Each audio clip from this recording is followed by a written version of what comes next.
What is going on, Future Focus Nation? My name is George, and I talk about finance and investing in this channel.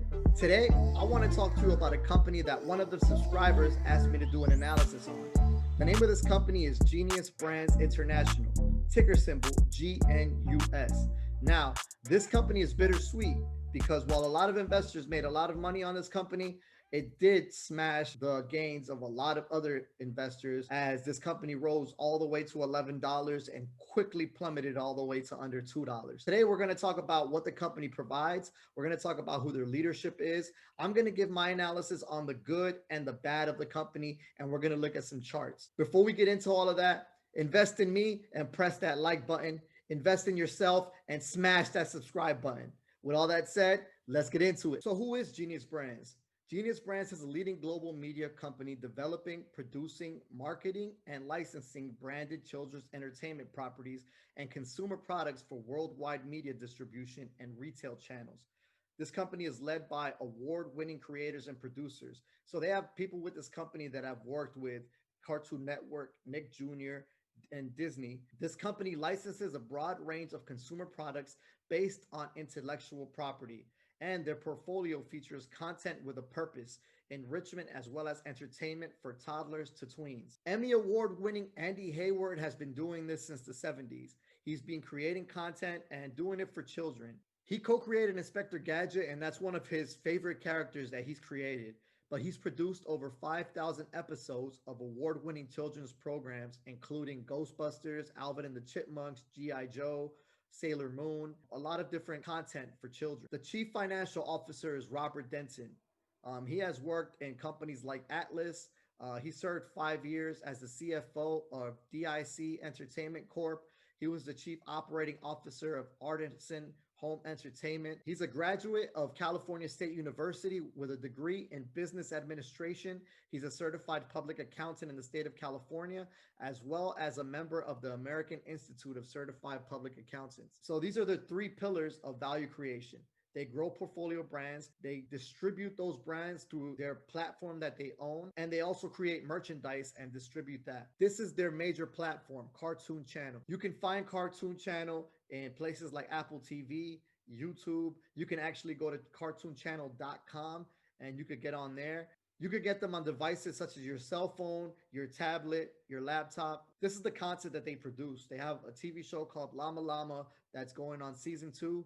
They have a TV show called Rainbow Rangers, which is one of their most popular TV shows. They have a few shows that are going down the pipeline. We could take a deeper dive. Secret Millionaires Club is a collaboration they're doing with Warren Buffett, and the concept behind it is teaching kids morals, teaching kids about finances. And I think that even this show would be applicable to some adults because a lot of adults are lacking in this information. Shaq's Garage is sort of like a twist between Toy Story and Hot Wheels. If Marvel is near and dear in your heart, then this would mean a lot to you. They teamed up with Stan Lee in order to create a show called Superhero Kindergarten, and the main character in that is none other than Arnold Schwarzenegger. They have over 20 licenses for animated content in over 90 countries. You can see here on the right, these are some of the products that they produce and distribute. Now, on December 8th, 2020, GNUS Brands, they inked a deal with LG Electronics in order to offer their Cartoon Channel app across all G Smart TVs, which was pretty big. GNUS Brands, they also acquired Chiscom in the month of December. By purchasing Chiscom, they will be receiving an additional $100 million in revenue that will be going straight to their balance sheet every single year. Chiscom is in the marketing business, and you can see their network partners anywhere from Nick Jr. to Google to Facebook to Amazon. So you can see that they have a long reach. So now let's talk about the good. The company is producing positive, clean, safe content for children. The company is also not affected by macro political things that happen in the world. No matter who's president, no matter how things are going in the economy, kids are still going to watch cartoons. Another positive is that their app is free. There's no monthly subscription, and it's easily accessible because you can find it on multi-platforms. Another positive is that they have worldwide coverage. They reach over 90 countries. So let's talk about the bad.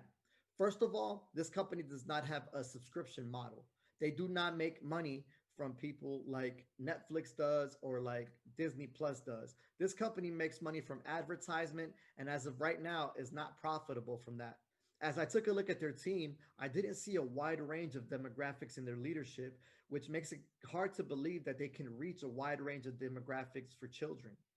Another bad was when I recently heard the CEO speak at SD Micro video conference, where a lot of companies had 15 minutes to talk about their own company. He took about 7 of those minutes talking about what other companies did in the past. Because they did it, it could make him popular. For example, he talked about how Teenage Mutant Ninja Turtles became a billion-dollar enterprise. He talked about Toy Story. He talked about other companies and spent a lot of time talking about them and not much time talking about his own content.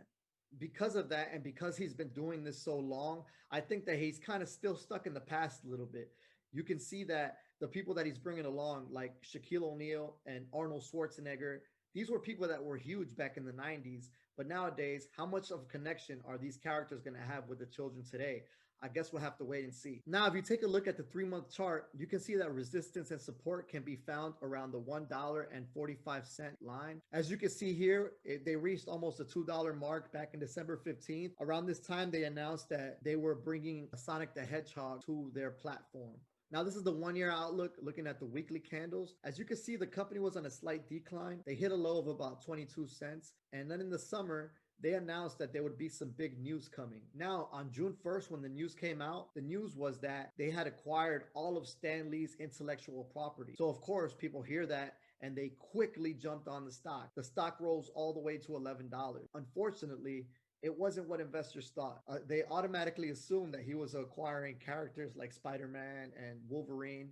However, he was acquiring everything else other than Marvel, so he didn't get any of those big characters. What Genius Brands did receive was characters that Stan Lee made post-Marvel. Since then, there has been a lot of buy the rumor, sell the news, because this company has a tendency of over-amplifying what they have. They did it with Shaq's Garage. They did it with Arnold Schwarzenegger's Kindergarten Superhero. So as you see here, this is where it hit that high of $11 a share. And ever since then, it's been dropping down like a boulder. Now, one thing I need you to consider is that when the company pumped quickly to $11, they had a lot less shares in circulation. So now it's going to be a lot harder to move that stock because there's more shares outstanding. That's how it works. Whenever there's less shares in the market, it's easier to move that stock up and down. Now that there's more shares, it's going to be very difficult to move it all the way to $11. It can still move up there, but it may not move as quickly. Now, tell me what you think. Is this something you want to buy? Are you going to completely avoid it? Do you already own it? Were you one of the people that bought this at $11 a share? Let us know. Before I let you go, remember, invest in me and press that like button. Invest in yourself and smash that subscribe button. Until next time.